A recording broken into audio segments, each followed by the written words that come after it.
amazing. I love this movie so much, and I've been kind of a part, like the Leica family. My sister did Coraline, and so and she was doing that movie for like 8 years because it took a while because of the stop motion, of course, and it's just such a special company, and what they do is just amazing. So I'm so glad they asked me to be a part of it. Tell us a little bit about your character, Winnie. Yes, I play Winnie. Her full name's Winifred Portly Rind.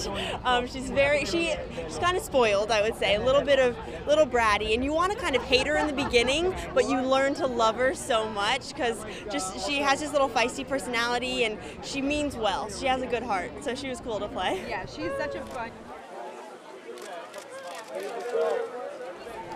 Bringing him to life. Well, he's a social climber, and the tragedy of Snatcher, well named, is that he desperately wants to join a club that will not have him as a member. And that produces such an aggressive ambition in him that he goes completely, his behavior is irrational, yet he has his own reason and logic for doing what he does. So he's grandiose, he's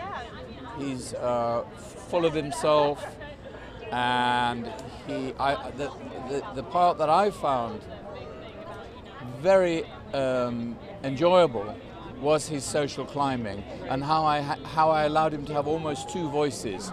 A voice when he's with his henchmen, and a voice when he's with the nobility, and he tries to talk posh, and it doesn't work. Yeah. And I really enjoyed doing that. He was a lot of fun. He's a villain that you like, and then you. Well, I hope so. Yeah.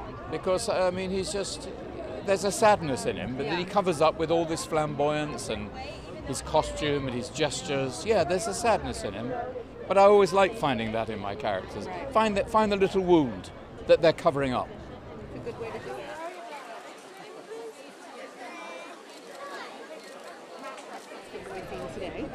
Yeah, he's a big lump who's at a point in his life where he's starting to reevaluate whether or not he wants to be a villain anymore. You know, I think he's kind of been in the dark most of his life as to what side he's on.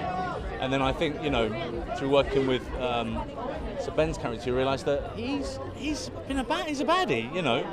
And I think it's at that point, I love when a bad character, he's not a bad character, he's not a bad person, but there's a kind of redemption story for him where he gets to a point and he says, no, let's help the good guys out, you know. He finds his